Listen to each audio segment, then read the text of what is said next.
Maybe we'll get something on here. Okay, Councillor Mercer, the meetings, you can start. Thank you very much.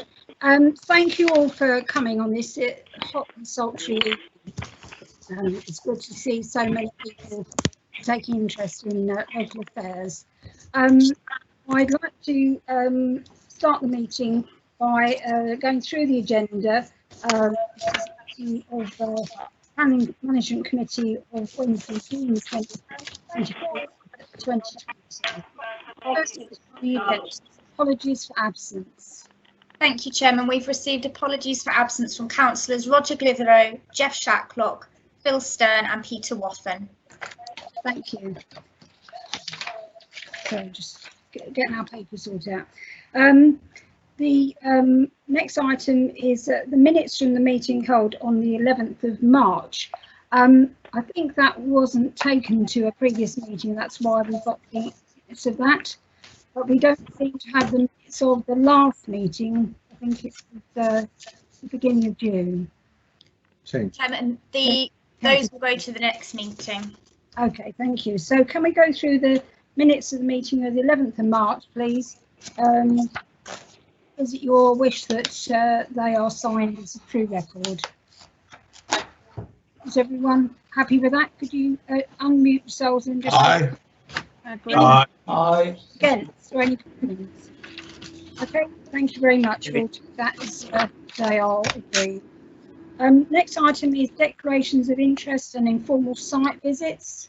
Does anyone have any to inform me of? Yes, Chair. Yes, okay. Mr. Pentland. Thank you, Chair. Firstly, I'd like to declare an interest insofar as I work for Tom Pursglove MP, who has submitted an objection letter to this application.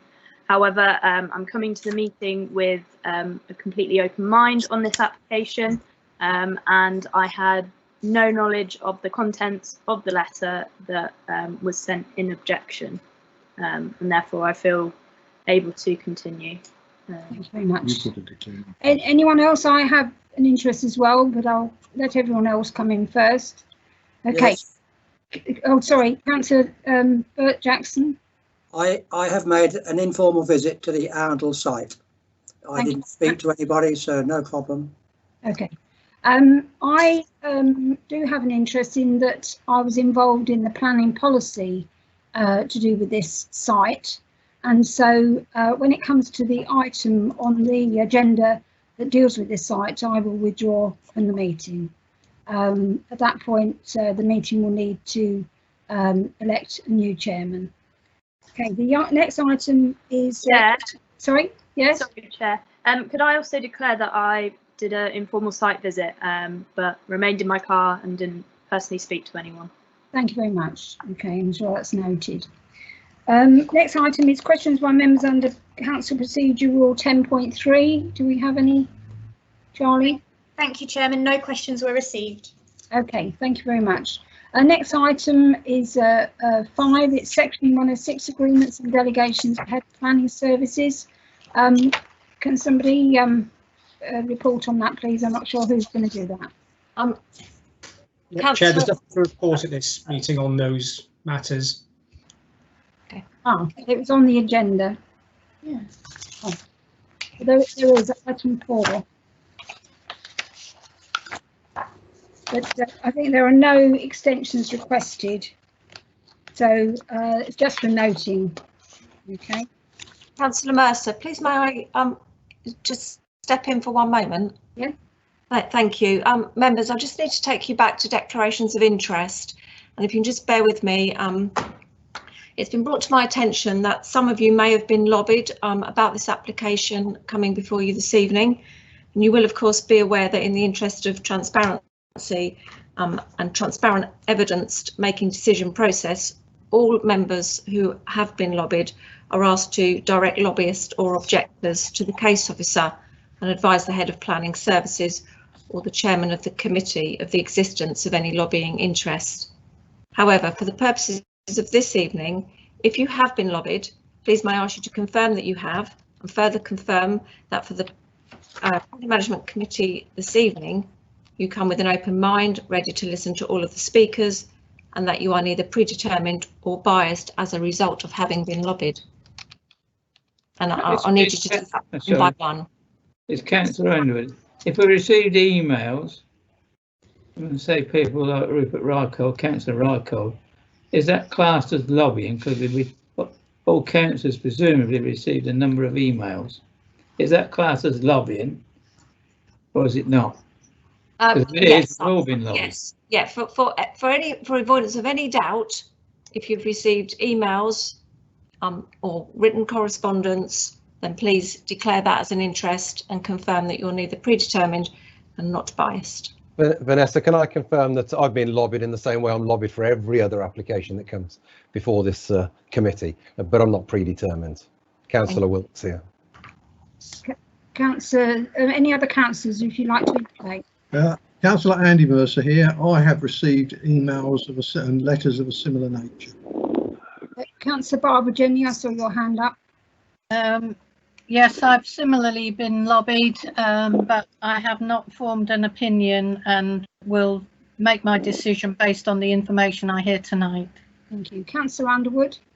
Yes, I'm the same as Councillor Mercer. Have you unmuted me? Sorry? Councillor Ryholt, could you please mute? Sorry, yes, so if it's emails, then I've been lobbied by several councillors who have sent emails. Thank you. Councillor Smith? Councillor Smith, I've received emails on the matter. I'm going into this debate with no predetermination. Thank you. Councillor Pentland, did you have your hand up? You're muted. Thank you, Chair. Same as has been previously said by my fellow councillors regarding lobbying. Councillor, sorry, Councillor Mercer, Councillor Pentland, I don't want you to say the same as. I need you to say in your own words, please. I have been lobbied by local people. However, I'm coming to this meeting with an open mind and will make my decision based on the debate heard tonight. Thank you. Councillor Thomas? You're muted at the moment. We can't hear you. Thank you. Yes, I've received emails, but come to the meeting with an open mind, not predetermined, and I will listen to the debate. Thank you. Councillor Jackson. Thank you. Like most of the councillors, I've also received emails and what you could term as trying to change my mind, but I've not predetermined anything, so I've come with an open mind for this meeting. Thank you. That's all the people I can see on the screen. Can the officers advise me if there's any other members with their hand up? I haven't spoken yet. It's Lance Jones here. Thank you, Lance. I've received communications from people's various. I come to this meeting open-minded and I'm not predetermined. Thank you. Councillor Underwood, do you have another point to make? Well, yes, I did say I've been lobbied, but I didn't say I come to this meeting with an open mind. So you probably ought to add that to it. Okay, thank you very much. Yeah, I will confirm that I'm coming at it with an open mind as well. Is there anyone else who wishes to speak at this point? Okay, thank you very much. That's the we'd already dealt with the questions by members, and with the section 106. Everyone happy with the report? Just for noting. Okay. Right, we now go on to the planning applications. We just have one item, but as I indicated earlier on, I'm going to withdraw for this item. So, Charlie, would you like to deal with the voting of the alternative chairman? Yes, thank you. Okay, so in the absence of both the chairman and the vice chairman for this item, we must elect a chairman for this meeting only to consider the planning applications. Please, may I have a nomination? If you'd like to unmute and if someone could suggest a nomination, please. I will nominate Councillor Andy Mercer. And any other nominations? I second that nomination. Can you indicate if you are for the nomination, for the motion, please? Can you unmute and indicate verbally? For Councillor Smith, for the motion. Thank you. Thomas, for the motion. Councillor Jackson, are you for the motion? For the motion. Councillor Jenny? For the motion. Councillor Jones? For the motion. Councillor Pentland?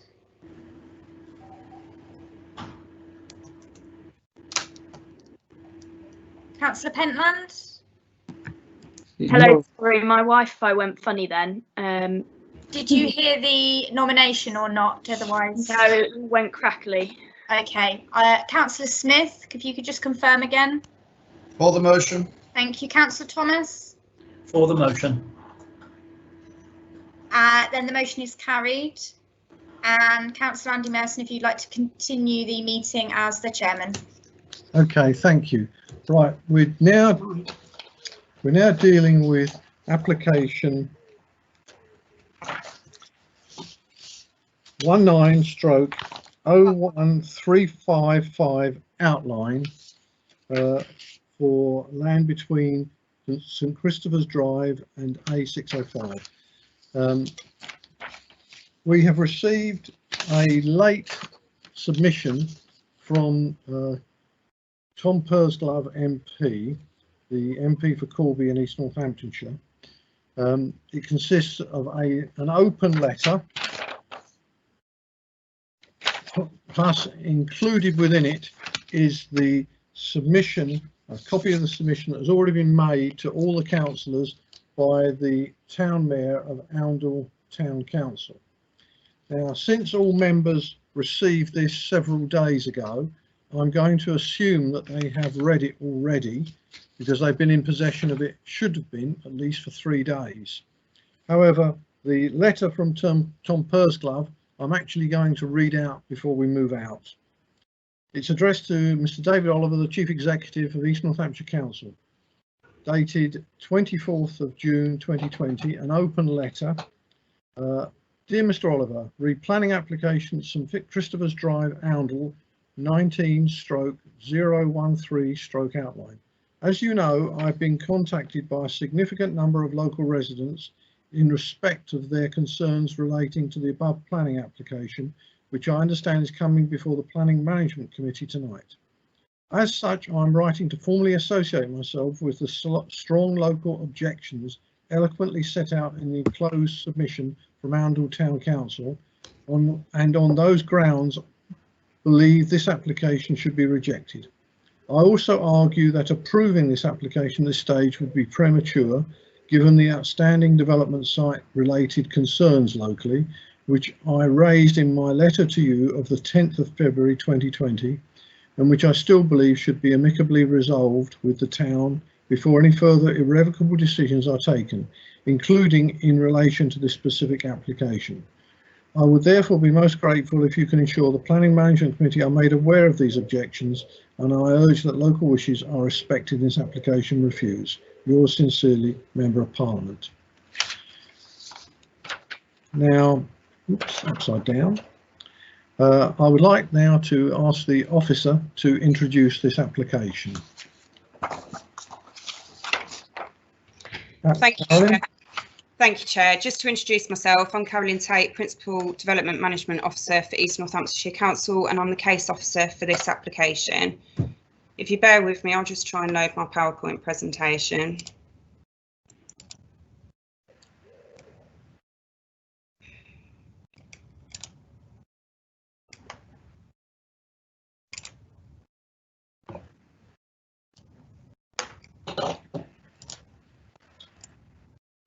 Can everybody see that? I can as chairman. Yes. Yes. Yes. Okay. Brilliant. So this application proposes a scheme for up to 65 houses and up to 65 affordable units within an extra care facility. It's an outline application with all matters reserved except for the proposed access to the site. Indicative plans have been received which demonstrate how the proposal could be accommodated within the site. However, these are for illustrative purposes only, as matters relating to layout, landscaping, scale and appearance are not for consideration at this stage in the process. The application was originally recommended for refusal back in November. However, as you can see from the slide in front of you and the officer report, it is now recommended for approval subject to the completion of a Section 106 agreement and the conditions recommended in the officer report. And the wording of these conditions has been agreed with the applicant. So vehicular access to the site would be off St Christopher's Drive, with an additional pedestrian access off Ashton Road. A pedestrian access is also proposed into the school, but this will be dependent on the school authorising it. The site is located on the south-eastern edge of Oundle and is approximately 4.9 hectares. Nen Valley Business Park is to the north of the site. The A605 is to the east. Residential development is to the west, and Prince William School is to the south. You'll see that the site is relatively flat, with some level changes in the centre of it, and access to it at the moment is currently via Public Bridleway UF6, which you can see in the photo here. So in order to help members, I've put a slide together to set out the timeline of events that has taken place with this application. So the original committee report, which was prepared for the 13th of November, which is attached at Appendix 2, sets out all of the relevant material considerations and should have been read in conjunction with the updated committee reports. The two later reports, dated the 23rd of March at Appendix 1 and the 24th of June report, set out the updates that have taken place since this application was first reported to the committee back in November last year. The application was deferred at the Planning Management Committee on the 13th of November to allow officers more time to consider some further information that had been received regarding the extra care provision on the site. Originally, the 13th of November committee report made a recommendation of refusal, and this was due to a lack of information about how the extra care provision would be secured in lieu of affordable housing on the site. However, further information was received from the applicant in the days leading up to that committee, and there was not enough time for officers to consider that prior to the committee meeting taking place. It was therefore recommended by officers at the time that the application was deferred to allow consideration of this information prior to determining the application. The application was then ready to be presented at the Planning Management Committee on the 23rd of March 2020. But this did not happen due to the current pandemic and the need to socially distance. As such, it was deferred again. This application is complex and has had a change of recommendation since it was first brought before the committee.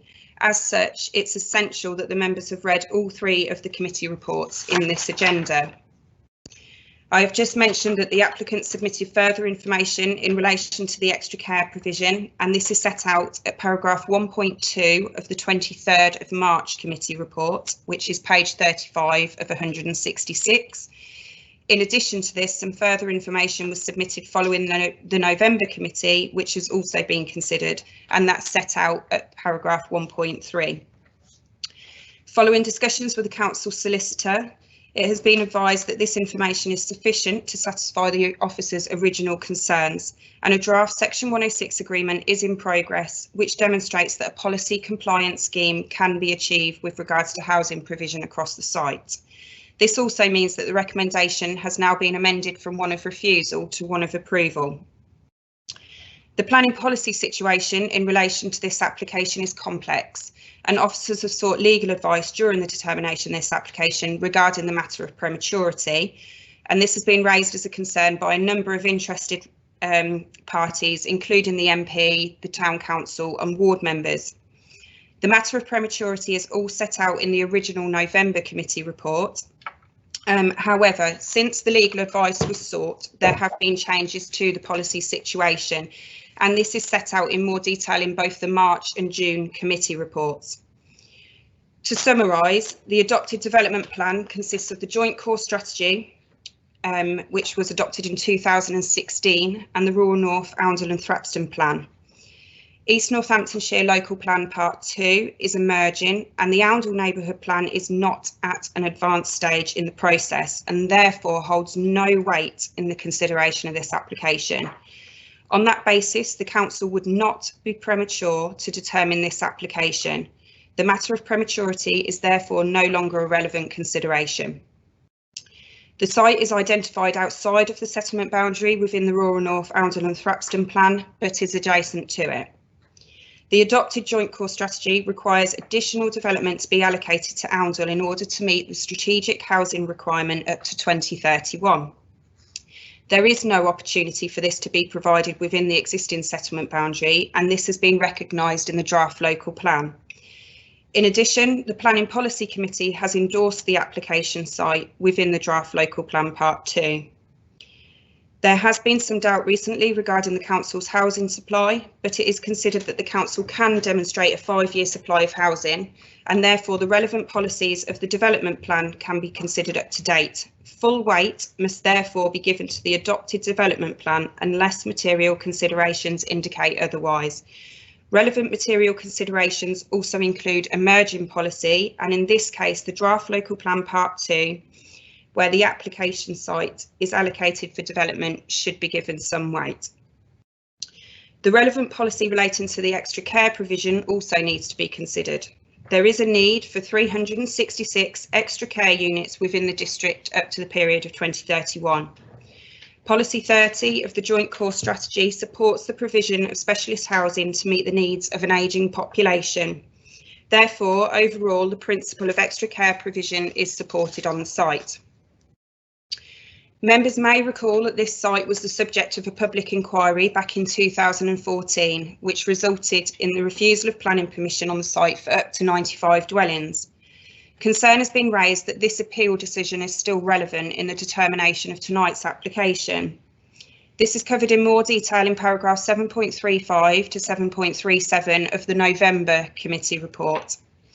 In summary, the council's policy situation has changed since the appeal decision, as the joint core strategy has since been adopted with a period running up until 2031, and it identifies a need for additional development to be met at Oundle that cannot be accommodated within the existing settlement boundary. This is a material change in circumstance that needs to be given weight in the determination of this application. Overall, officers are therefore satisfied that the principle of developing the site for market and extra care housing is acceptable, subject to all of the other material considerations being satisfactorily addressed. And I'll go through a few of those in detail. Appearance, layout, landscaping and scale are not yet matters for consideration, but the visual impact of the proposal still needs to be assessed to a degree at this stage in the process. In order to assist with this, the application is accompanied by a landscape and visual impact assessment. Paragraph 7.77 of the November committee report sets out the recommendations that the LVIA makes, and these should be factored into the design stage of the proposal when any relevant reserve matters application is submitted. The site will change from a greenfield site to residential development, but it is considered that the proposal could be accommodated, which respects the character of the surrounding landscape and the existing settlement edge of Oundle. There is vegetation on the north, east and south boundaries of the site, which would act as a barrier, softening the impact of the development. A 15-year landscaping condition is recommended to ensure that any new landscaping has time to establish in order to retain the character of the site. Although the development would extend the settlement edge of Oundle, it is proposed that there will be a net increase in tree cover, which would be likely to improve the character of the area. In addition, any layout put forward could follow the existing form of development in the adjacent residential area, but this is a matter for later consideration. As has already been mentioned, an extra care facility is proposed in lieu of the usual 40% affordable housing that would usually be required on the site. More information about this is set out in section 3 of the March committee report. When originally submitted, there was a lack of information to demonstrate that the proposed extra care provision would be a suitable alternative to affordable housing and that it would actually be delivered on the site. Officers have therefore worked with the applicant to discuss this point in detail, and further information has been submitted to address this initial concern. In summary, it's proposed that the applicant, Persimmon, will gift service land on the site to the extra care provider, Housing 21, who will then subsequently submit a reserve matters application for the up to 65 unit 100% affordable extra care scheme and thereafter provide it.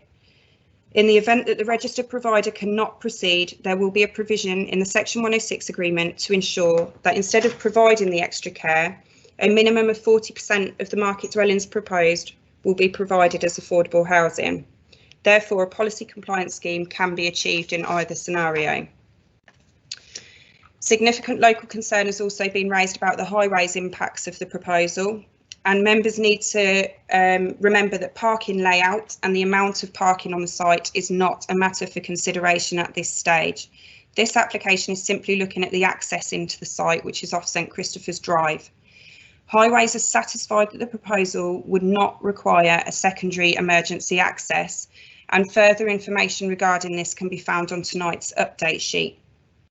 Footpaths would be connected on either side of the vehicular access to connect the existing footpaths on St Christopher's Drive, and all junctions are predicted to operate within capacity for both AM and PM peak hours up to the year 2031. Highways are also satisfied that the proposed access would allow for the development to be served by public transport, and this can be secured through conditions and the Section 106 agreement, including the erection of a bus stop within the site and money towards a town minibus service with a fixed route. All other matters relating to layouts of internal roads can be addressed at the reserve matters stage. As such, the proposal is considered acceptable on highway safety grounds. A revised noise impact assessment has been submitted and reviewed by the Council's Senior Environmental Protection Officer.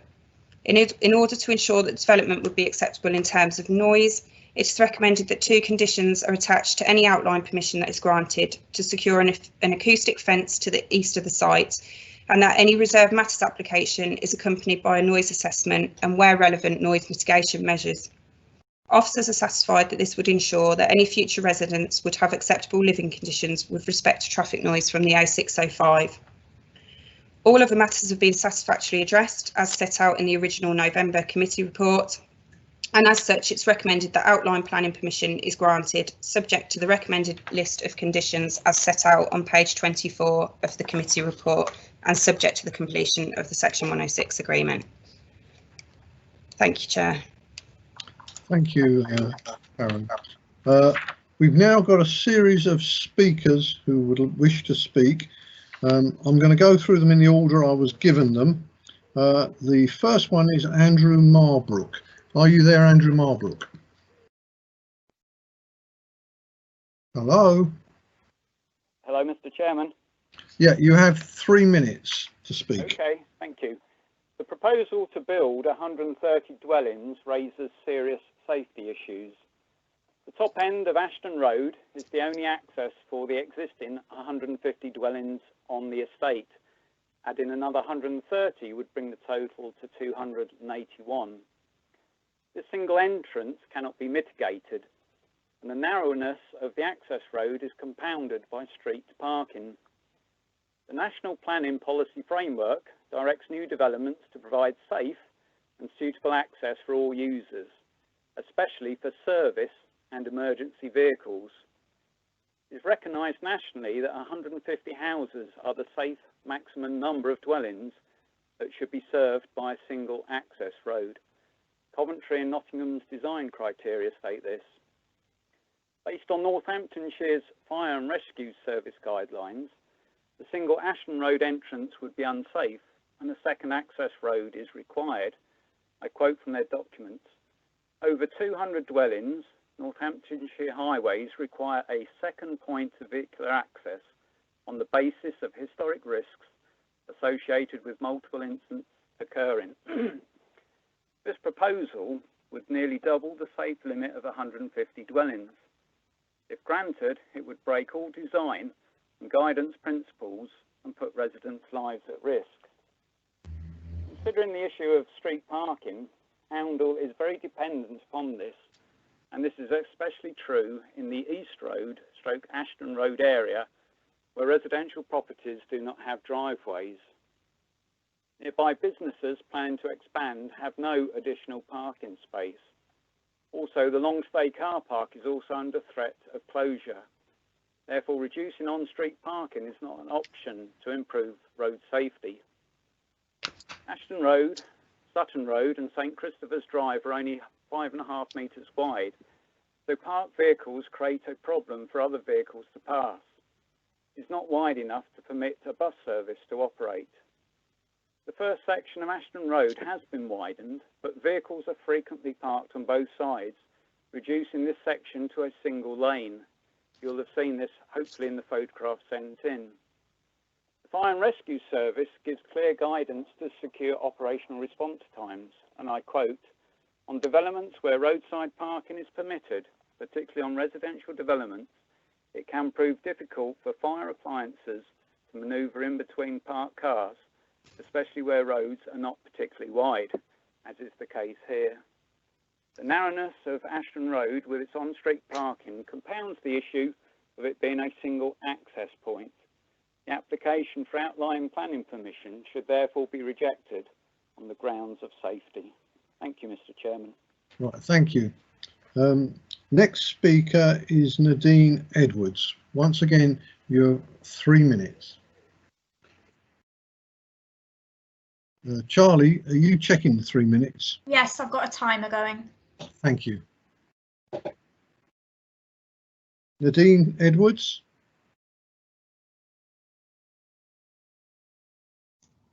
Nadine, if you can press star and 6 on your phone, it will unmute you.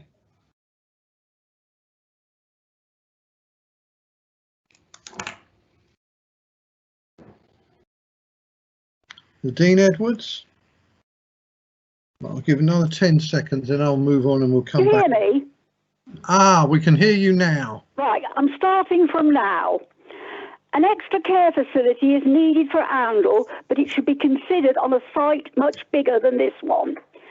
Policy 8 of the North Northamptonshire Joint Core Strategy requires that development should ensure quality of life and safer, healthier communities by protecting existing communities and not result in an unacceptable impact on future occupiers, neighbouring properties or the wider area by reason of noise, vibration, light or other pollution, loss of light or overlooking. The positioning of the 4-storey facility at the back of current properties contravenes this policy. This tall building will take away a lot of light, sunshine, and will overlook gardens, conservatories, solar panels and houses. It will be totally out of keeping. The building will be over twice the height of the houses. Windows will look directly into small gardens and homes. There will be no privacy. Considerable disruption with the need for raft construction and piling would occur during building.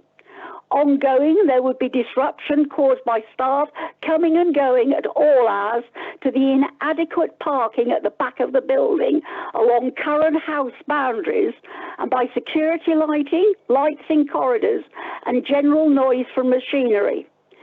The facility will need deep foundations which could cause structural damage and possibly subsidence to current properties.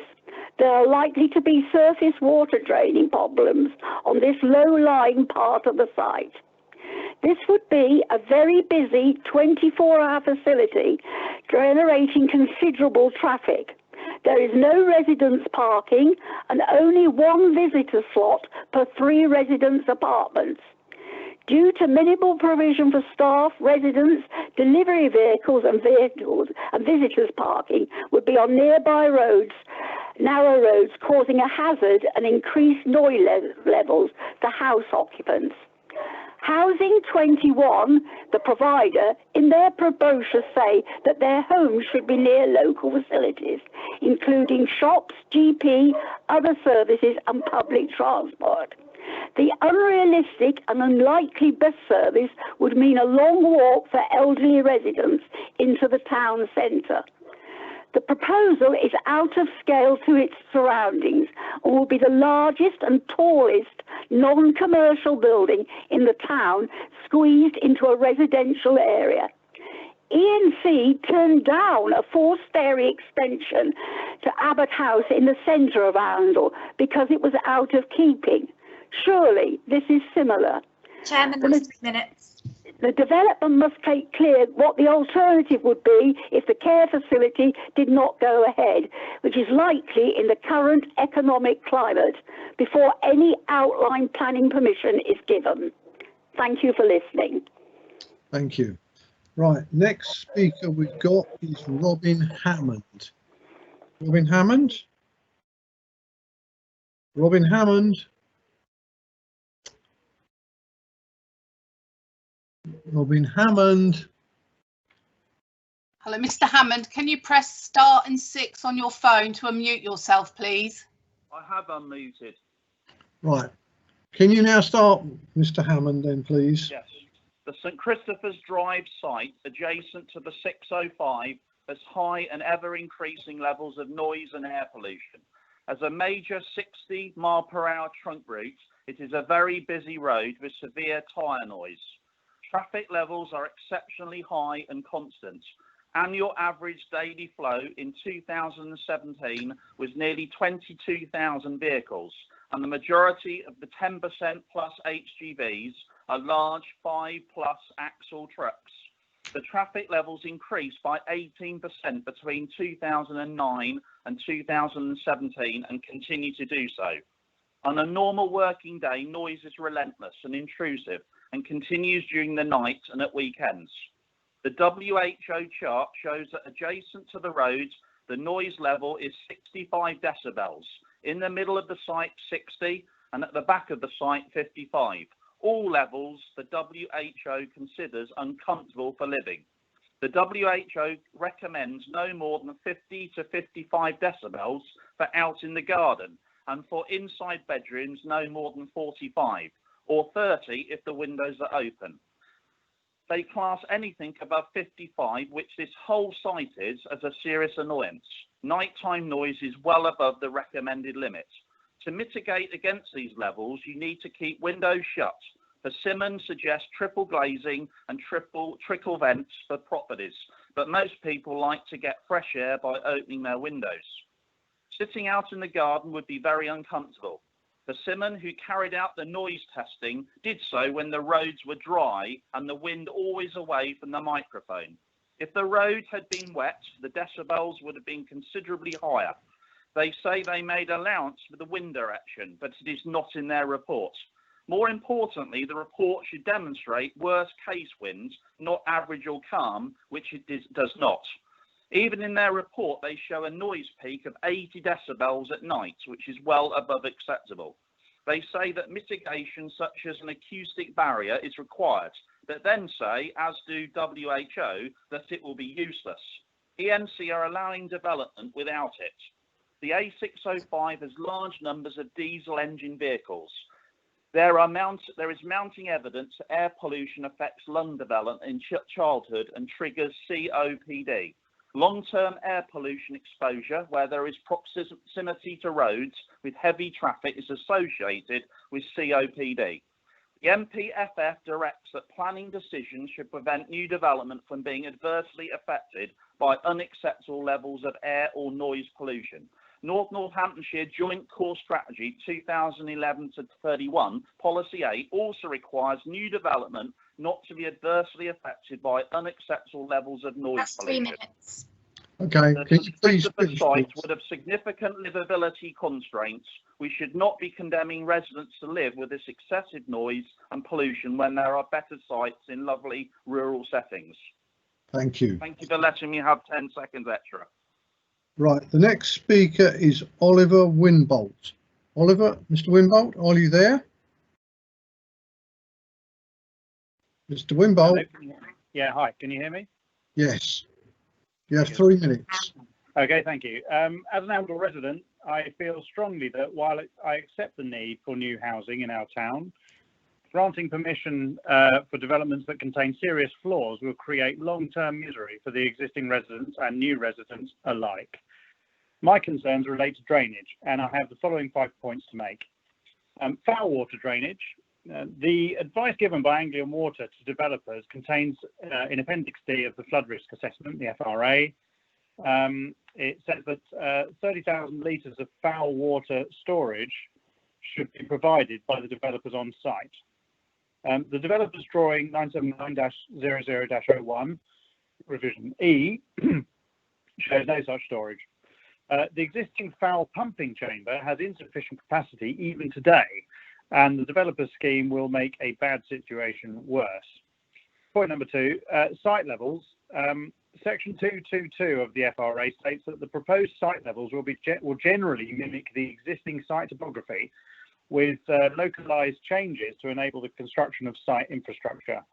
The developer's drawing shows that the ground levels are to be raised significantly on the western side of the site, between 1 and 1.7 metres. Ground floor level of the whole of the extra care facility is approximately 1.3 metres above the existing ground level. Point number 3, surface water flooding. The area of the site that is to be raised in level is that which is shown in figure 3.1 of the FRA as being at high risk of surface water flooding. In Appendix J, Northampton County Council have stated that no properties or sensitive development should be located in areas shown to be at risk of flooding. Point number 4, surface water drainage.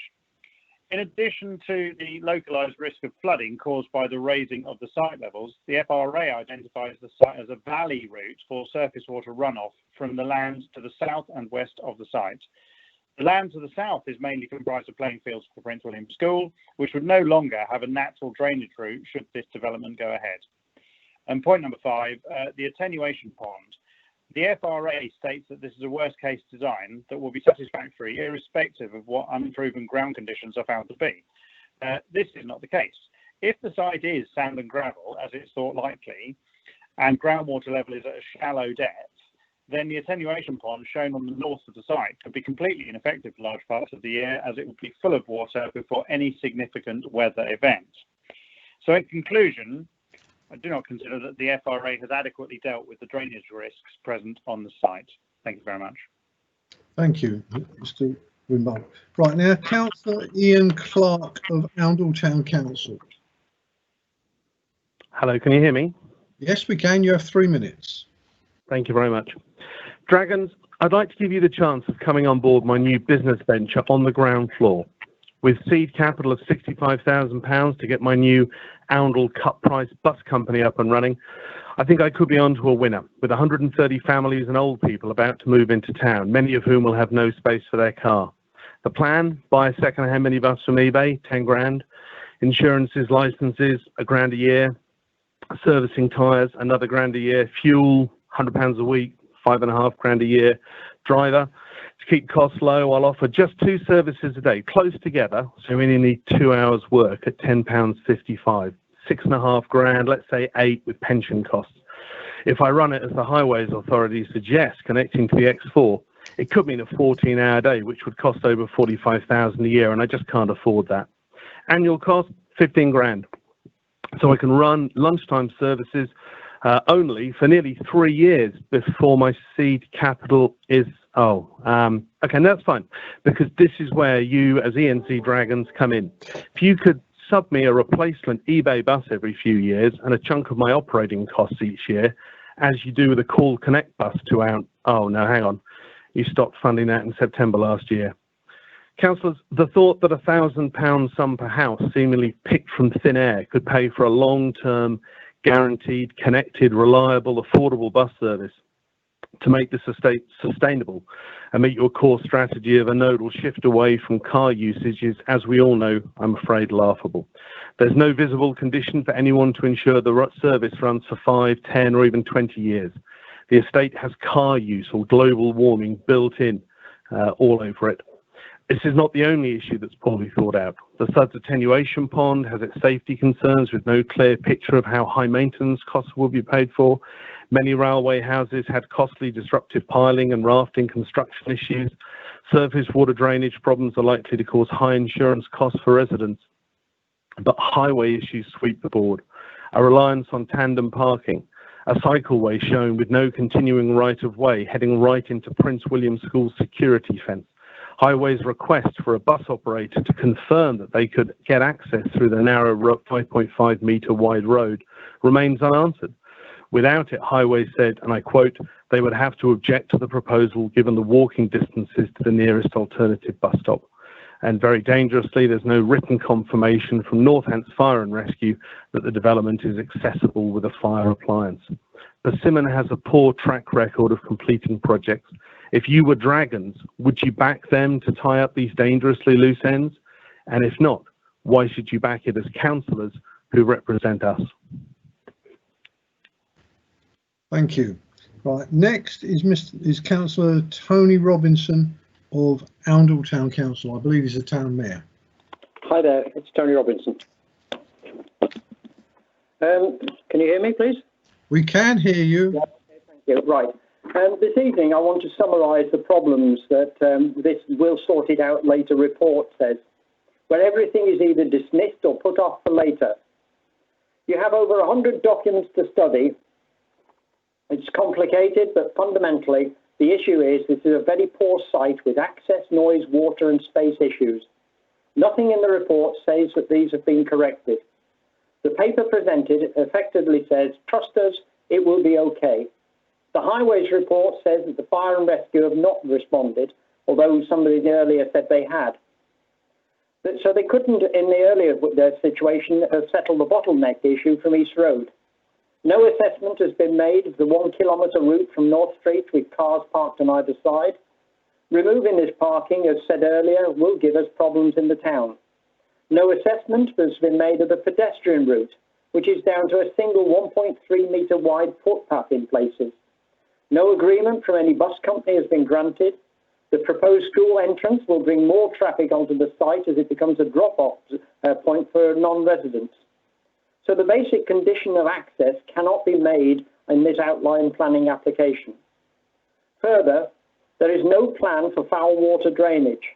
Neither of the Anglian Water proposals have been adopted in this document.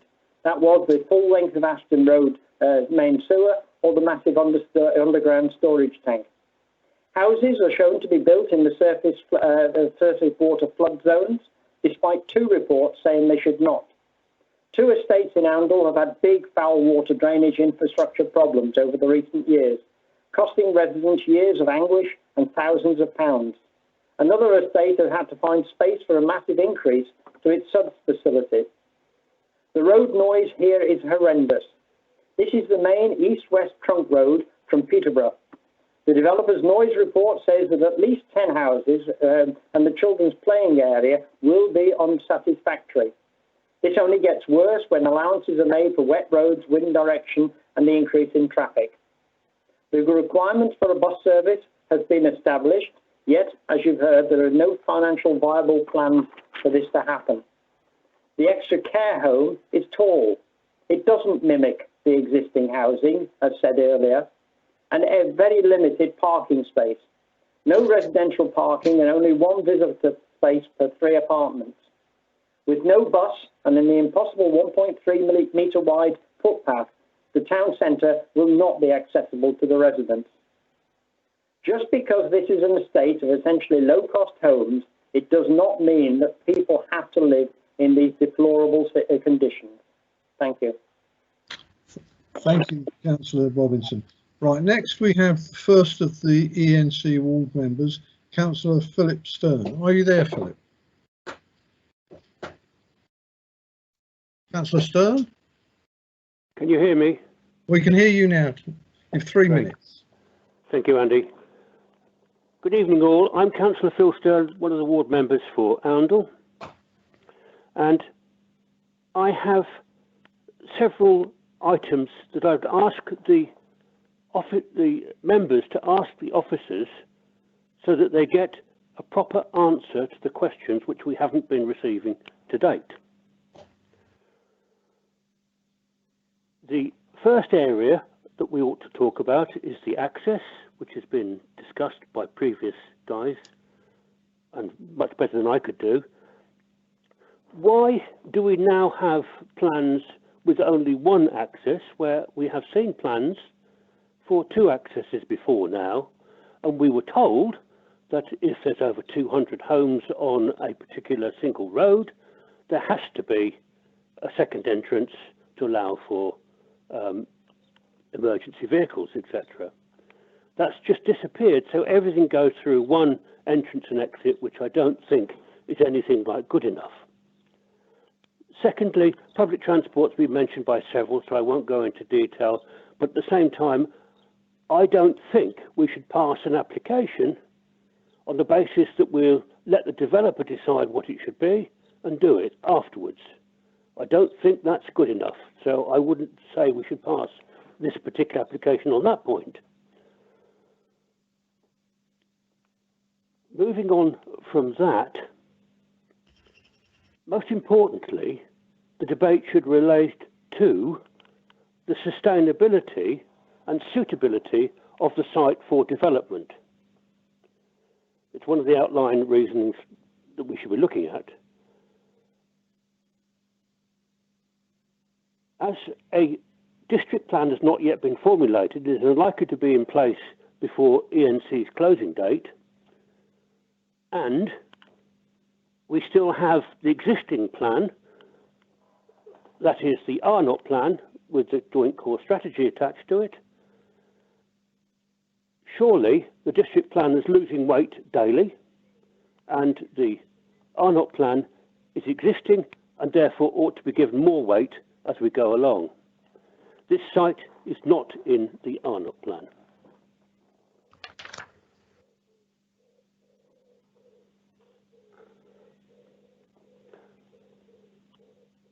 Have you finished, Councillor Stern? No, I haven't. I'm just trying to read my notes. The site was part of a development proposal to ENC back in 14 for 95 houses, I think it was, which was rejected by ENC. That's 3 minutes. Right. Can you finish up now, please, Councillor Stern? If I can, just a second. It was refused by the appeal people who upheld ENC, and they said at the same time the relevant development plan in policies 2 and 3 restricted development to sites inside the settlement boundaries. Okay, the officer said tonight that they couldn't find any more houses inside the settlement boundary, but that's not correct. There's plenty of sites. If they want to know, then they can ask us and we'll tell them. Can you wind up now, please? I think that's getting there. Okay. The inspector was also not convinced that building on a greenfield site could either be sustainable or reasonable. Right. I'm afraid I'll have to stop you there. Ask the officers these questions. Thank you, Andy. Thank you. Right. Next, Councillor Jake Voles, please. Thank you, Andy. Chairman, members and colleagues, good evening. You've heard from a range of residents, local people, elected members of the Town Council and of East Northamptonshire Ward members. All, I repeat, all are opposed to this application, and you had clear objections regarding the access route through narrow roads past the Rainbow Preschool, the Laxton School, the Mine Centre and the supermarket. And of course you've heard a lot about the adjacent major transport route, the A605. Obviously there's an element of repetition here, but there is a more important matter, and Phil just alluded to it. As a development committee, you rejected an application by this developer on this site, and they appealed. To all of our satisfaction, members and officers, on the 17th of October 2013, the planning inspector refused the appeal. She wrote, and I quote, "Relevant development plans in this case are policies 1 and 2 of the RNOT plan, which restrict new housing developments to sites within identified settlement boundaries of the districts, towns and villages. The proposed development would conflict with these policies." Now, whilst the draft local plan slowly works it through ENC, the RNOT plan remains in place. And I have to tell you, the draft plan could yet fall. There's plenty of objections out there ready for when it goes to consultation. Further to that, I do not accept Officer Tate's view that the material change since 2013. That is not correct. had the same response from Mr. Palmer the other night too in a planning policy meeting. There are other sites that have been offered to ENC planning officers over the period of the last 3 or 4 years. The planning inspector went on to say, I am not convinced that building housing on a previously undeveloped greenfield site outside any settlement boundary in circumstances where the council can demonstrate a supply of housing land to meet the needs for the next 5 years could be reasonably described as sustainable. We know we have 6.16 years, or that's the last figure that's reported to us. Chairman and members, nothing has changed since the planning inspector wrote this report, dismissing the appeal by Persimmon on this site. I ask you to do the same tonight. Support your local community in their overwhelming objection to this proposal. Thank you very much. Thank you, Councillor Bowles. Right, next speaker is another ward member, Councillor Rupert Reichold. Councillor Reichold, you're on. Can you hear me? We can hear you, Councillor Reichold. Thank you, Councillor Dr. Mercer. I will be brief. The points made by my fellow councillors for Oundle, Councillors Hillstone and Jake Viles, are also emphatically my points. I speak, Mr. Chairman, from knowledge of these roads, which I've frequently walked over the past 20 years, and also knowledge of Oundle and its clear needs. The points made by my colleagues, supported by me, are very relevant indeed, and I strongly urge the committee, Mr. Chairman, to refuse planning permission, because I'm convinced that the case for refusal could be robustly and satisfactorily defended at any appeal. Thank you, Mr. Chairman. Thank you very much, Councillor Reichold, for a succinct and brief comment. Right, next we have Michelle Jeffrey, who is a supporter. Are you there, Michelle Jeffrey? Michelle Jeffrey? Michelle, can you press start? Oh, you've got it now. Yeah. Hi. Sorry about that. You have 3 minutes. Okay. Good evening, Mr. Chairman. My name is Michelle Jeffrey, Head of Land for Persimmon Homes. I'm reading a speech on behalf of Housing 21, our extra care provider who are unable to attend this evening. Housing 21 is a leading not-for-profit provider of retirement housing and extra care living for older people of modest means.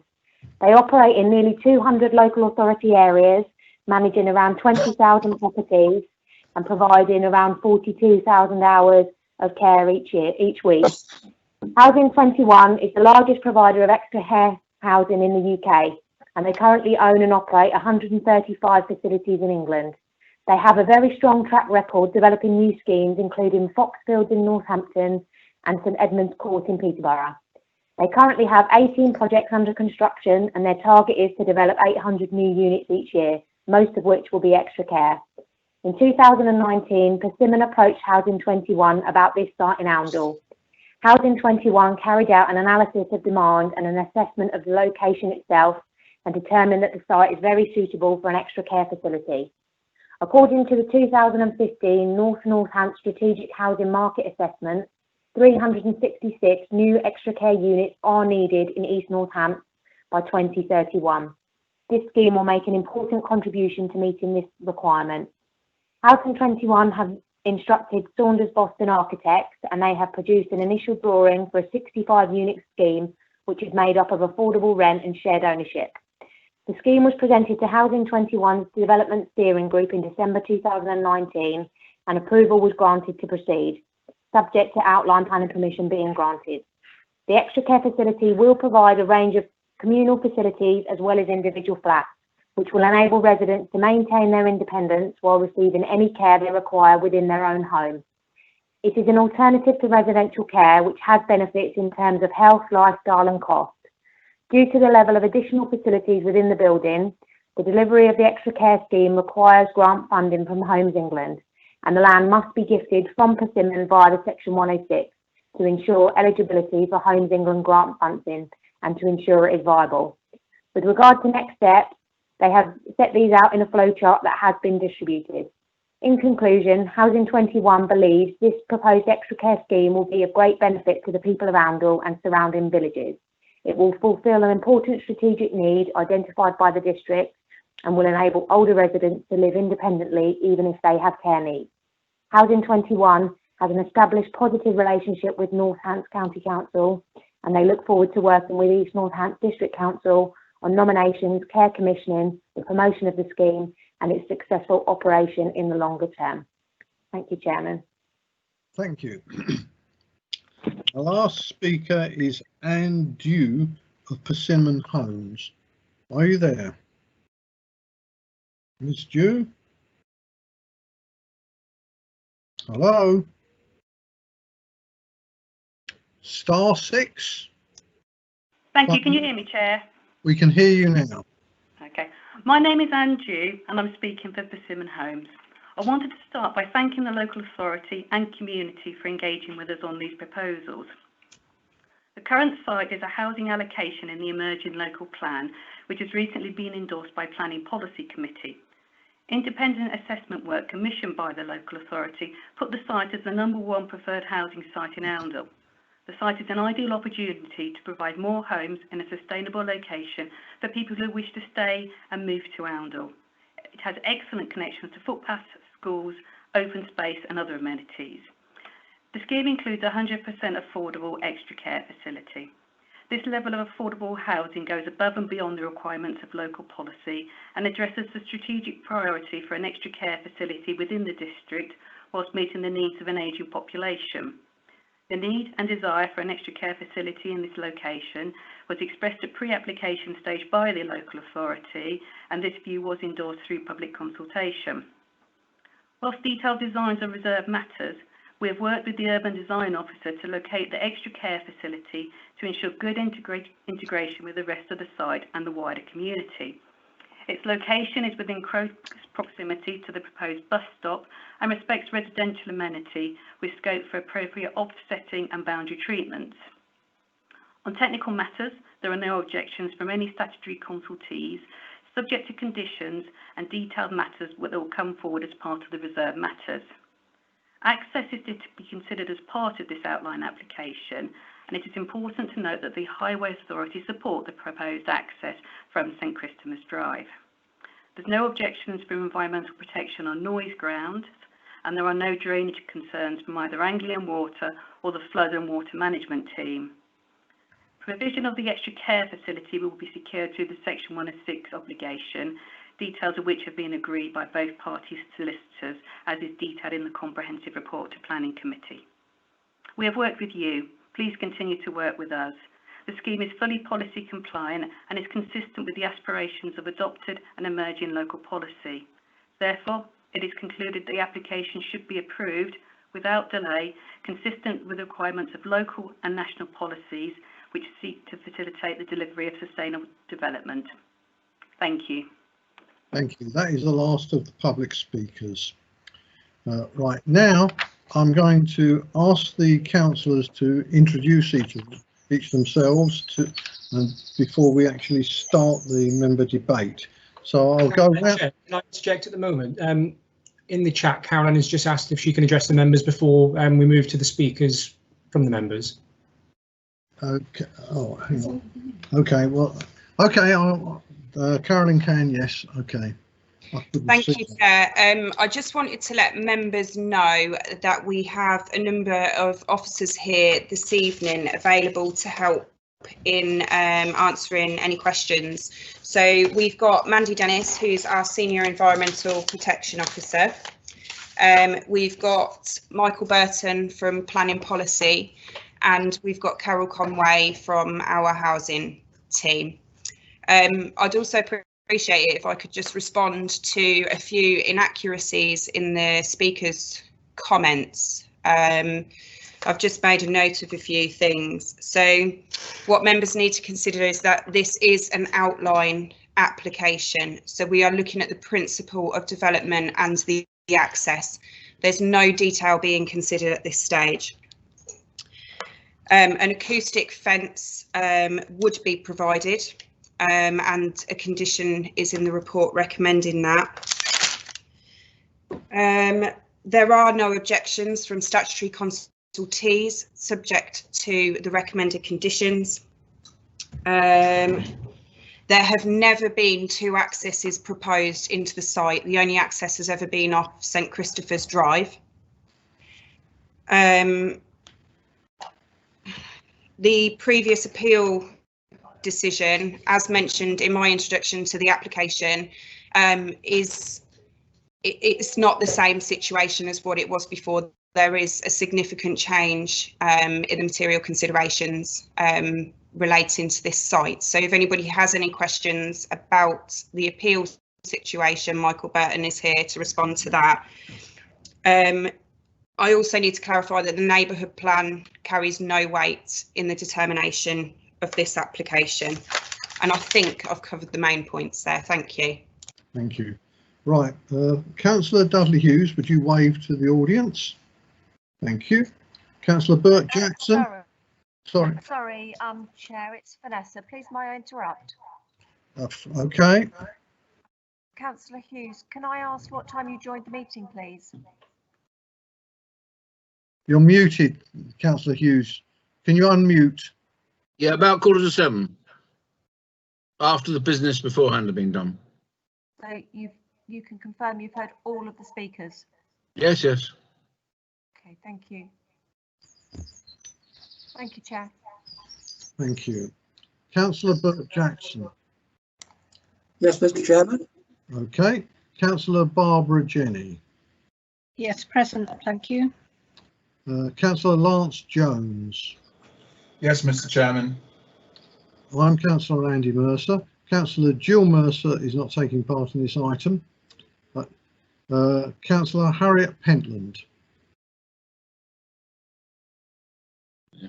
Councillor Harriet Pentland, are you still there? I think she lost her Wi-Fi or connection during the course of the speakers, Chairman. Right, I think that the solicitor is likely to say that she can't take part in the subsequent debate or vote if she missed part of the presentations. Is that correct? Chair, that's correct. Thank you. Councillor Jeff Shacklock, I believe, is absent. Councillor Alex Smith, are you here? I'm here, Chair.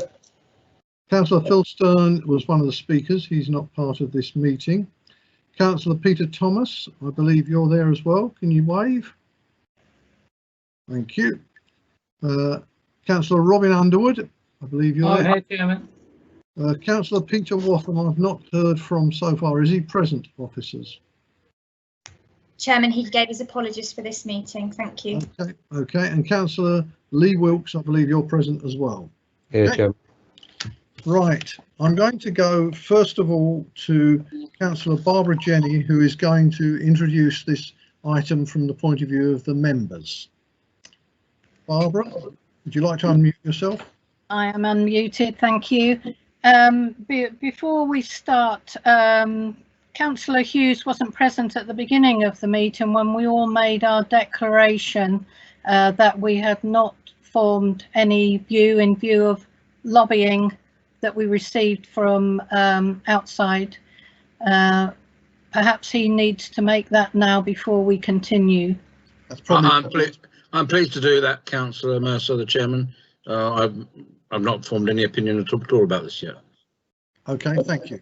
Right, Councillor Jenny, would you like to continue? Yes, by all means. I was only asked to lead on this item last night. It is not within my area and consequently I'm not as familiar with the site as I would normally be when putting forward an application for consideration. There are strong views on both sides of the camp. There are those wanting the development with the inclusion of the extra care housing and those who do not want the development at all. As an outline application, the finer detail of the development cannot be considered until reserved matters stage. We are only able to consider the principle of development and access.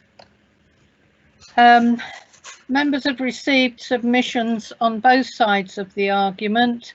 The main points appear to be, amongst others, It's outside the settlement boundary. The Joint Core Strategy plus parts of the RNOT plan calls for 635 more homes to be built in Oundle, and this site has been identified as a developable site. The site has been approved for inclusion in the emerging local plan. Second point is only one access is provided to serve over 200 properties. Highways are happy that this is acceptable. The loop road has been included in the indicative layout, as this would allow a fire engine 2 routes by which to reach a fire if one road was blocked. A third issue is the noise from the A605. A 3-metre acoustic fence along the boundary with the A605 is included. This will reduce the 65 decibel level for the houses closest to the boundary at the southeast corner to 55 decibels. The decibel level then reduces progressively for each house as you move away from the boundary edge. This information has been given to us at the member briefing. Concern was expressed at the member briefing that 55 decibels for those households most affected is still too high, and discussion took place about whether the internal loop road could be extended outwards to move the most affected dwellings further into the site and away from the boundary. If members vote to approve the application, then a condition should be added that this change to the loop road is included in the design at remedial matter stage. The proximity of the sewage pumping station has also been raised. The lead flood authority, Anglia Water and the Environment Agency raised no concerns with regard to foul water and surface water drainage, subject to the recommended conditions being included. The argument for the development are 40% affordable housing with the inclusion of the extra care housing units. 65 units is equivalent to the 65 market dwellings proposed. It has been shown that an extra care housing unit is much needed, although this is dependent on the signing of a Section 106 agreement. This would be 100% affordable and would in fact provide a 50% level of affordable housing for the site. I believe an agreement between Housing 21 and Persimmon has already been achieved. The older person's accommodation would serve one demographic of the populace, but if this was not achieved and bungalows were sought instead, then this would not serve the same demographic as the home to the same degree. If members vote to grant the application, then the extra care accommodation should be secured at outline stage. I believe this needs to be given some weight. I have a couple of questions which I will put together and then officers can maybe come back with the answer. The first question is, what weight can be given to the RNOT plan? And secondly, it's an item that's been raised by a local resident. What possibility is there for construction traffic to access directly off the A605 to avoid lorries travelling through the existing residential areas to access the site? I'd be grateful if officers could answer those questions. Before we go to officers, I'd like to make one point. I'd like to check with the officers. If the members were to request that the loop road be moved, or the end of the loop road be moved further east, that would have to go into an informative rather than the condition, I believe, because this is outline. and the internal structure of the site should not be determined at outline stage. Can an officer confirm that before we get the answers to Councillor Jenny's questions? Thank you, Chair.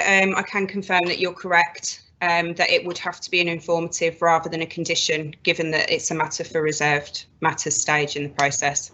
Thank you. Can you answer Councillor Jenny's questions now, please? Yeah, so I'll let Mike Burton come back to you on the point regarding the Rural North, Oundle and Thrapston plan. But with regards to construction traffic, there is a recommended condition in the officer report for a construction management plan to be agreed. And if permission's granted, when we receive the details for that condition, we will consult Highways and the Council's Environmental Protection team for comment at that stage. Thank you. I think members have heard the arguments for both sides and have had time to read the weight of documentation that we've had. So I will pass to members for their comments at this stage. Can I just interrupt and just say Mike Burton needs to come back on the point regarding the Rural North, Oundle and Thrapston plan, please. Sorry. Good point. Thank you. Thank you, Karen, and thank you, Councillor Jenny. Yes, I mean, as my colleagues report as Ms. Tape's report previously explained, the RNOT plan is effectively is a current local plan part 2, and it is already a rump document. For example, policy 1 is no longer in force. It is replaced by policy 11 of the joint course strategy. So I mean, that's really what I would say is that's where everything has changed in response to the points that Councillor Vowles made in his presentation. When the joint course strategy was adopted, that was the game changer. So what the situation was in 2014 is no longer the case. I mean, there is a need to provide more housing in Oundle. The Planning Policy Committee has already endorsed this site amongst, in addition to 2 others, and very much the council has already accepted the principle of residential development on this site. Thank you.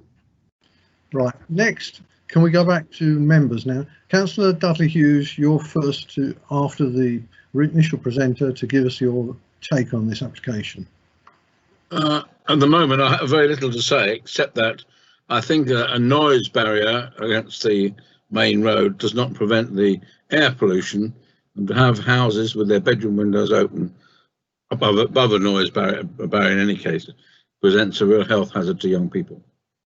Thank you, Councillor Hughes. Right, next, Councillor Burt Jackson. Thank you, Mr. Mayor. Sorry, not there. Sorry. I don't wear a crown. Chairman, my problems is we have a similar problem with Sharber Homes, east of the Ferrers School. We were told, yes, you can have a second access onto the A6, which now they're withdrawing.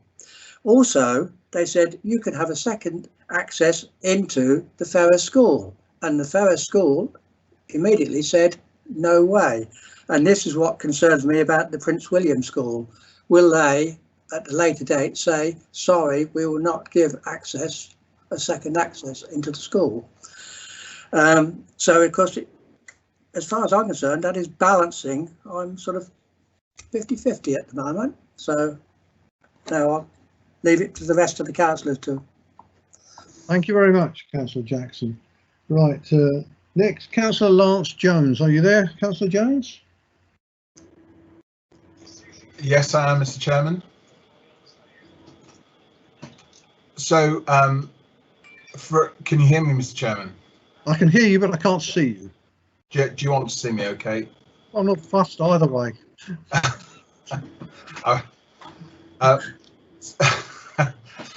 So I think I've heard and read the evidence in a balanced way to consider what's going on here, I don't feel that I have any particular questions I need clarification on.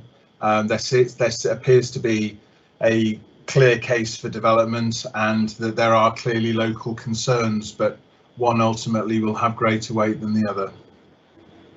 Okay, all right, thank you. I believe Councillor Jeff Shacklock is not present. That means next on my list is Councillor Alex Smith.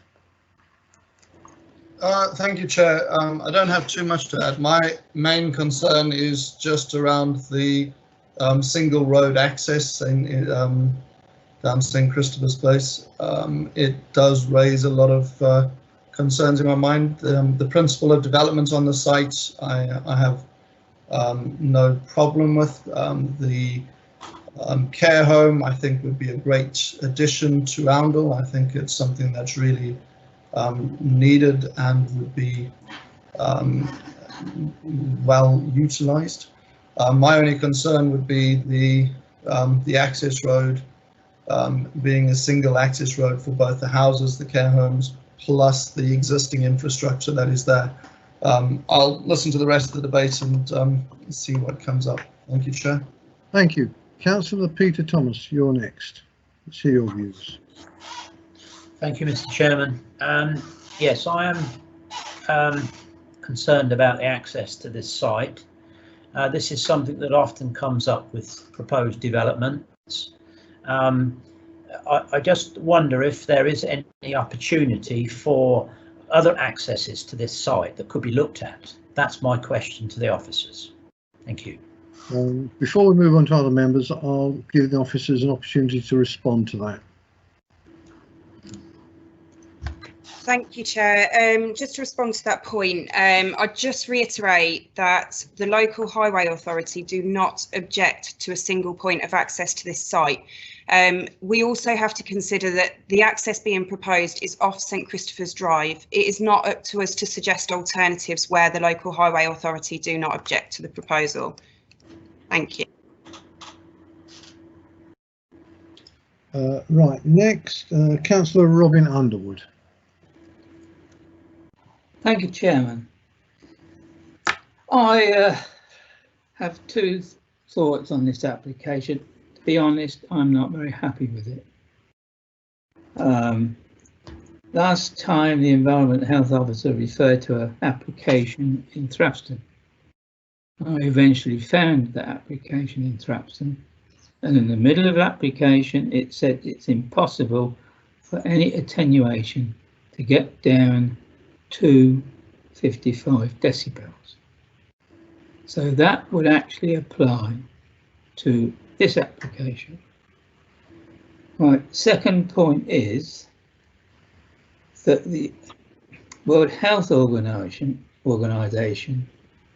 states that a living room should be 35 decibels, a dining room 40 decibels, and a sleeping room 30 decibels. So my first question is, if you take the lower level of 55 decibels, how do you get down to those levels in the World Health Organization? Okay. Let's get that question answered first before we move on. I presume, Mandy Dennis, you'd like to answer that one. Yes, thank you, Councillor Mercer, and thank you for your question, Councillor Underwood.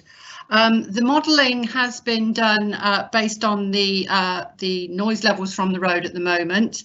The modelling clearly shows that I think we're getting a little bit confused about indoor and external noise limits.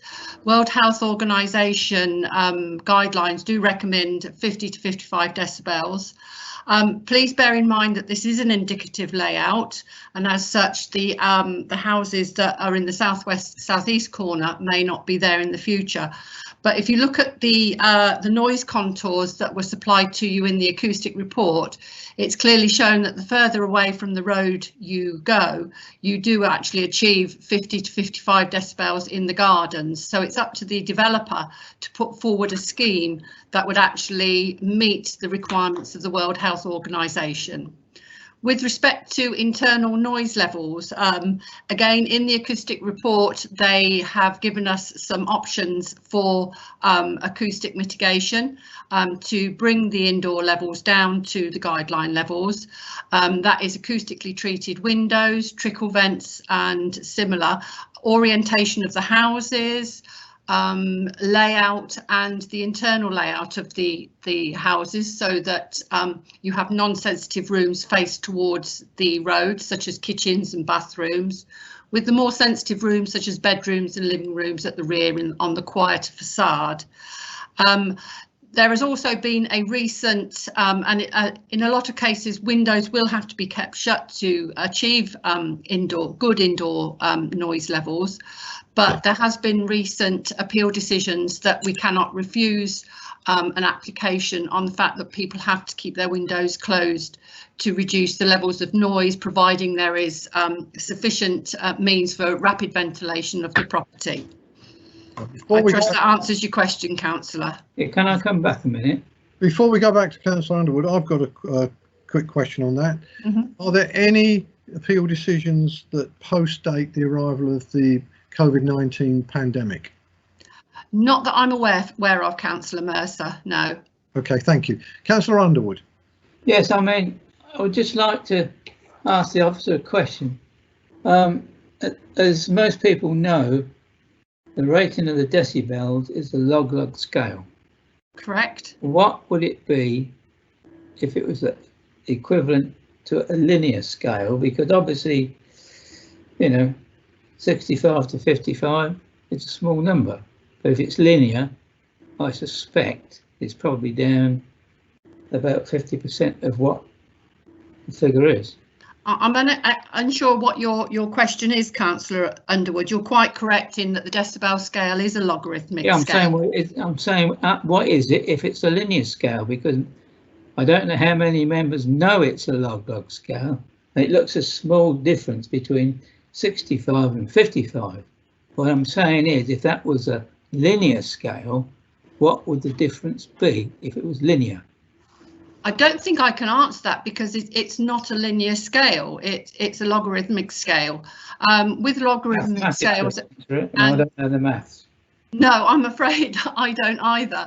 I don't think you can convert it. It's usually, I think, a factor of 10 or 100. For example, if you've got 50 decibels and 50 decibels and you add them together with a logarithmic scale, you'll end up with 53. But if with a linear scale and you add 50 to 50, you'd end up with 100. So I'm not sure how we can do the comparison, Councillor. Sorry, my maths don't extend that far. Well, I can intervene. I do have a doctorate in maths. Oh, good. It's a factor of 10 reduction in energy to go from 60 to 50. Right, thank you. And my last question is, are we satisfied that the acoustic fence of 3 metres would give the maximum effect on the attenuation?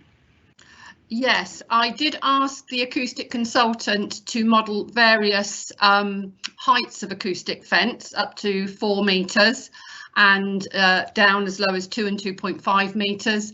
I also asked them to do some modelling with the acoustic fence returned around the southern boundary, as well as being returned around the northern boundary. And actually it did not make any significant difference, and the best one that fits the model is a 3 metre high acoustic fence along the A605 boundary and returned around the northern boundary of the site. Any higher than that didn't really offer any great mitigation for the extra height and intrusion of it, basically. Can I have one last question, Chairman? Certainly, certainly. Is there ever, and this is addressed to Carolyn, has there ever been a case where we've refused an application and pass an application, sorry, the wrong way around, pass an application like this one and refused the reserve matters application? I can't think of any off the top of my head, but I'm sure it has happened in the past where reserve matters has been unacceptable. For example, you might get impact on neighbouring amenity that needs to be addressed, where a window's not in a appropriate location, something like that. I can't think of any examples for you off the top of my head at the minute.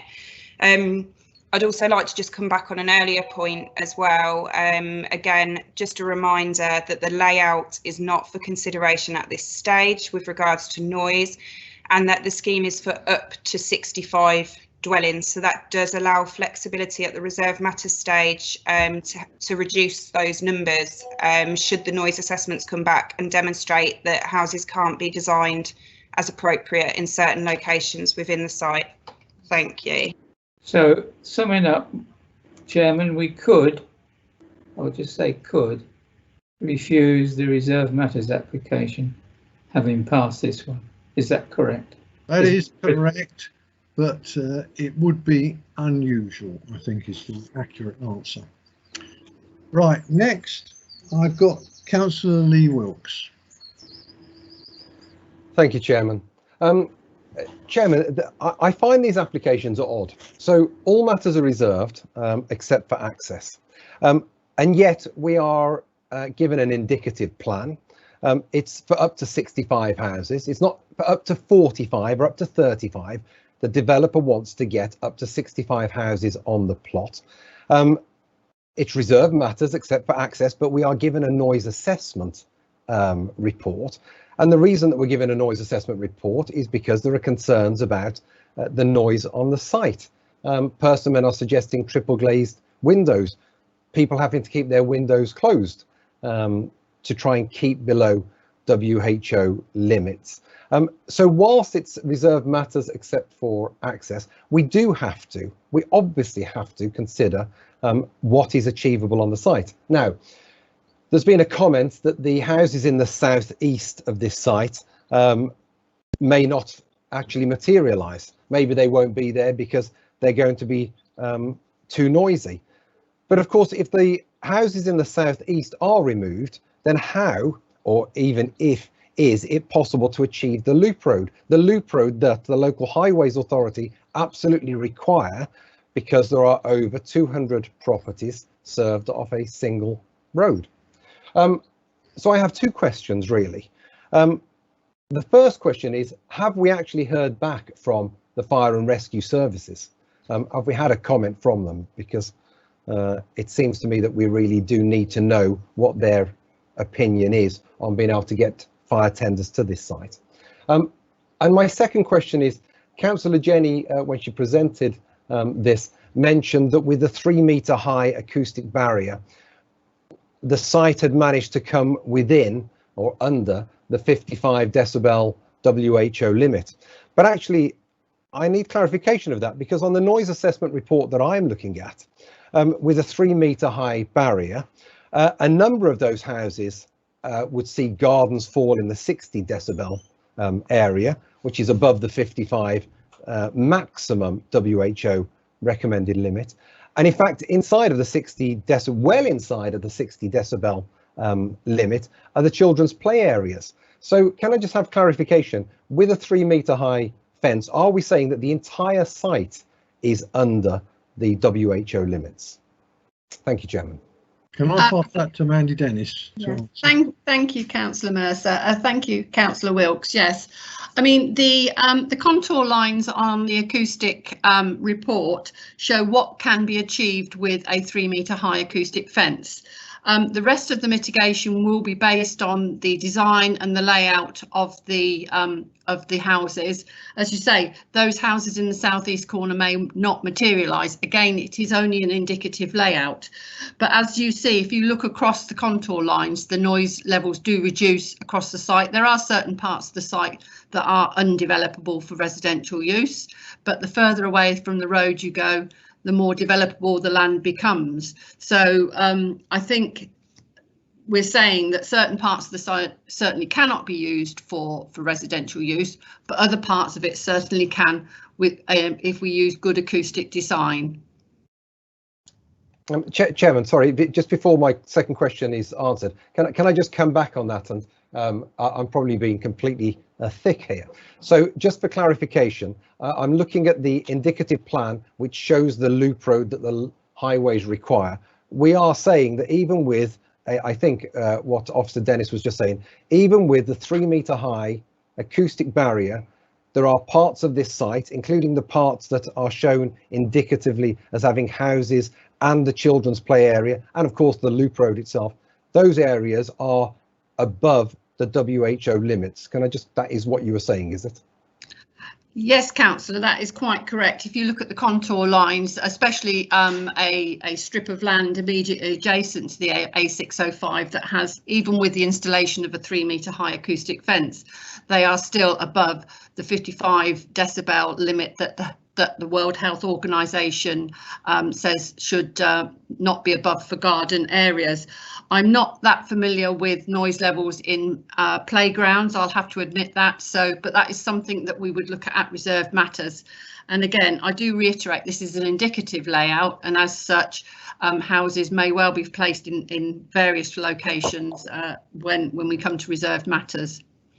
Chairman, if I just make a final point on this, Officer Dennis, I appreciate, of course, it is just indicative, but of course we are being asked, I think, to consider the local highways request of a loop road, and that loop road clearly requires the loop road to go on a certain position on this site, and that would say to me that the houses can't be on the loop road, they've got to be alongside it, and I can't see how they can have a loop road with houses alongside it where those houses aren't in the 60 decibel. So I appreciate it's reserved matters, but I just wanted clarification on that. So thank you very much for that. I think the planning officer would like to perhaps come in on that point, Councillor. Yeah, Chair, thank you. I'd just like to say that the loop road is also able to move. That's not set in stone. It will have to comply with certain requirements, such as width, and tracking will have to be done to demonstrate that a minibus can go around it.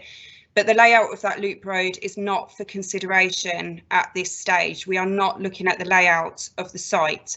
What we also need to consider is that the scheme is for up to 65 dwellings. That can be anything below 65. So in my opinion, it would not be wise to refuse this application on noise grounds, because a scheme could be submitted at reserved matters that demonstrates that noise is not an issue. With regards to fire and rescue, they have responded, and their comments are on the original update sheet on the November committee report. They have no concerns with the proposal. They just ask that at reserved matters, any layout complies with their standards for a fire appliance, which includes the width of any roads within the site. And I believe that's everything. Thank you. Right, as Chairman, I'd like to make a couple of points. First one is that the degree of attenuation achieved by a noise barrier is critically dependent on how close it is to the noise generator. And so if the fence can be pushed nearer to the edge of the road, then the angle of deviation of the sound waves becomes sharper, and the attenuation becomes stronger. So it will be interesting to see if they can find some way of getting or proposing a barrier that is very close to the edge of the road, rather than say 30 metres in from the edge of the road. That would make a huge difference to the amount of attenuation achieved. One other point I would raise concerns phasing. The phasing of this development is fairly important. If the committee is minded to go ahead, there must be some fairly strong phasing conditions applied to ensure that we don't have something that has happened before to some of the developments we've granted, which is where the developers developed the profitable bits and then found excuses why not to complete the unprofitable bits.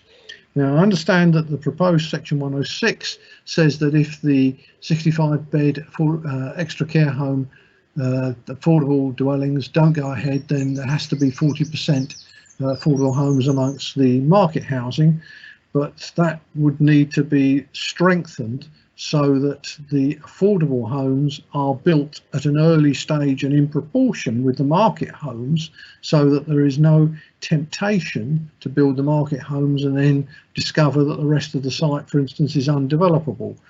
Such things have been known to happen in our district. One or two quite notorious examples. Those subject to those comments, is there any other members who would like to make a comment? Oh, well, I've got Councillor Hughes. Would you like to go again? You're muted, Councillor Hughes. Yeah, thank you. Yes, my concern is this is up to 65, and we know that up to 65 means that they want to cram as many houses on the site as possible, because if you lived in Rawns, you'd know that's exactly what happens. So if it's up to 65, I don't see how, and we've had COVID and all these other things, when the only escape has been for people in houses is to be able to go outside and enjoy the fresh air. And what we're saying is we're going to build a load of houses where, for a good number of the houses, going outside in the fresh air is going to be a fairly unpleasant experience, both from noise and I would suggest from air pollution, because if you're near a major road, you get a lot of air pollution. We all know that major road has a lot of trucks going up and down it, because we've all been up and down it ourselves.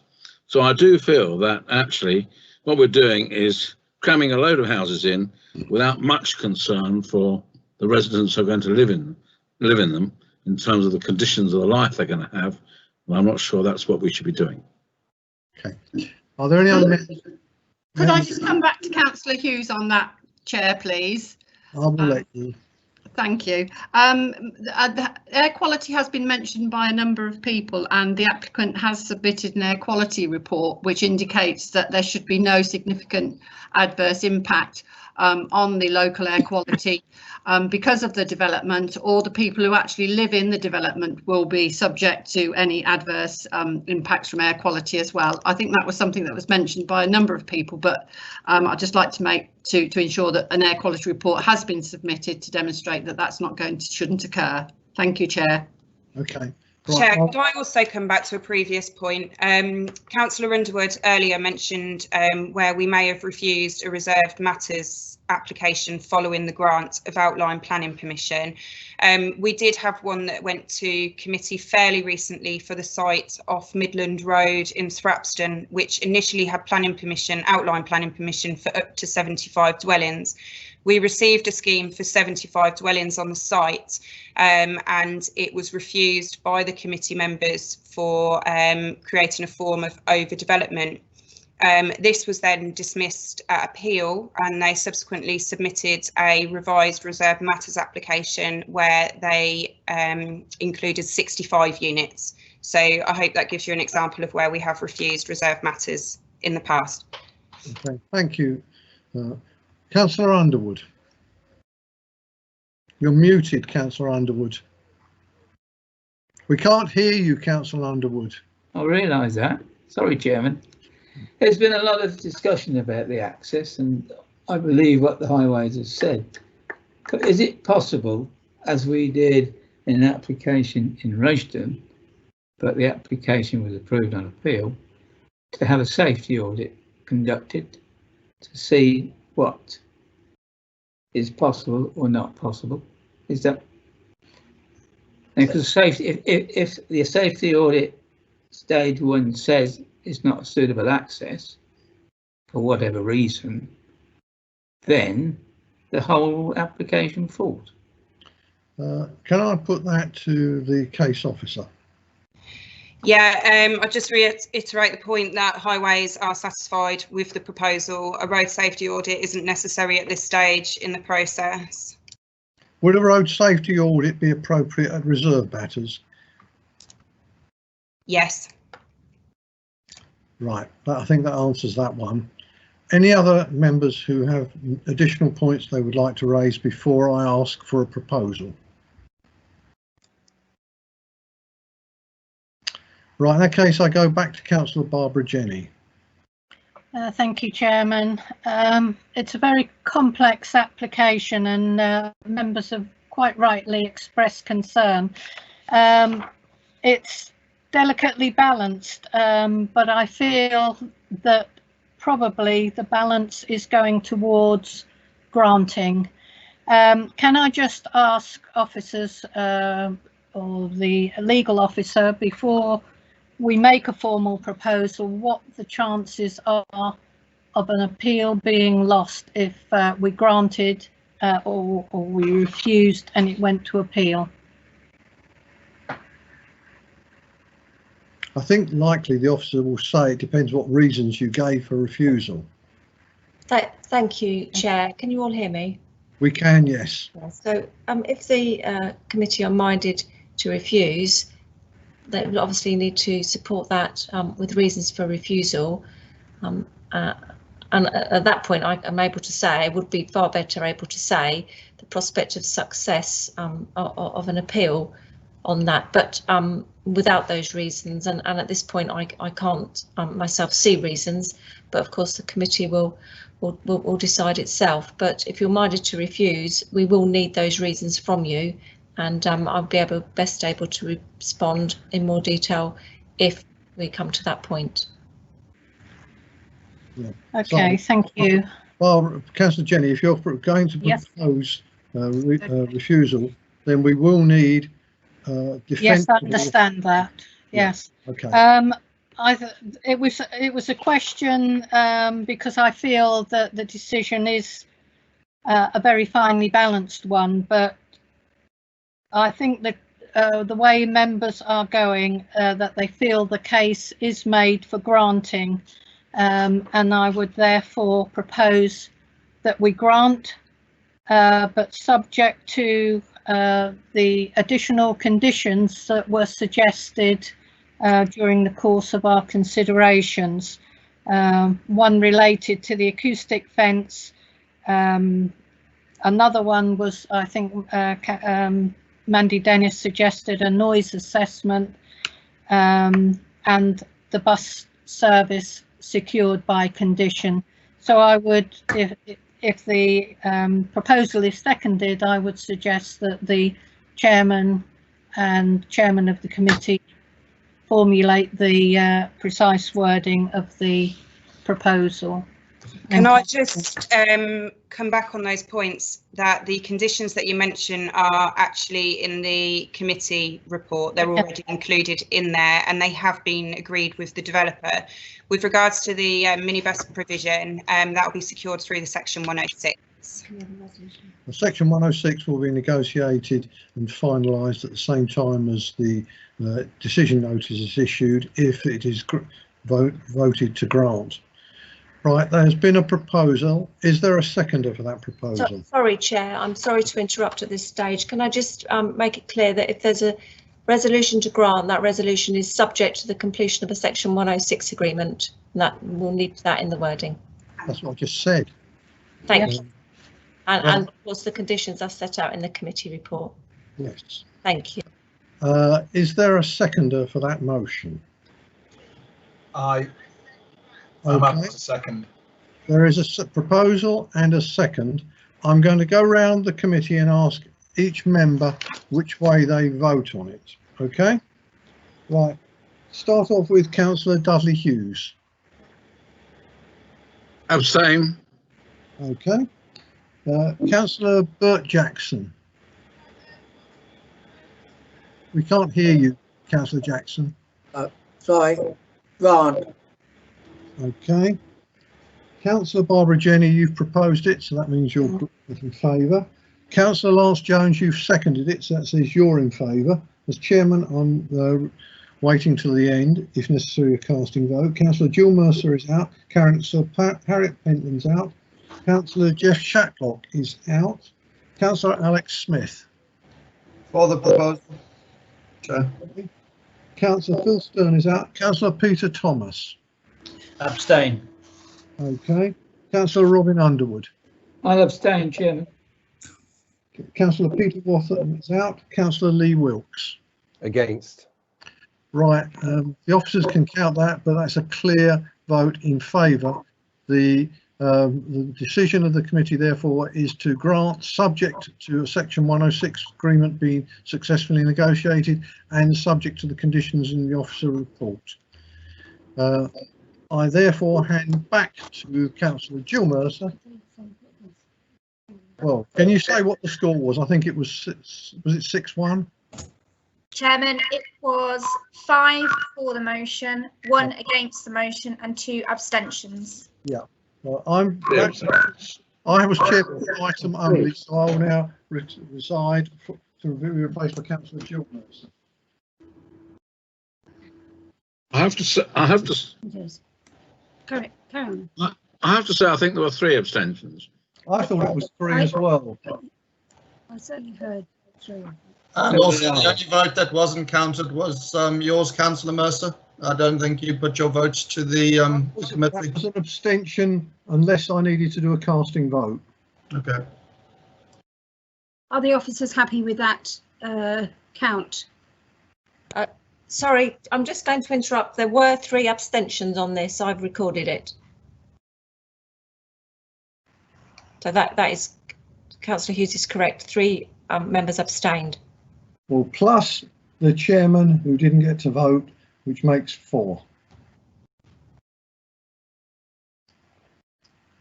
Can the officers confirm if that is completed, that vote?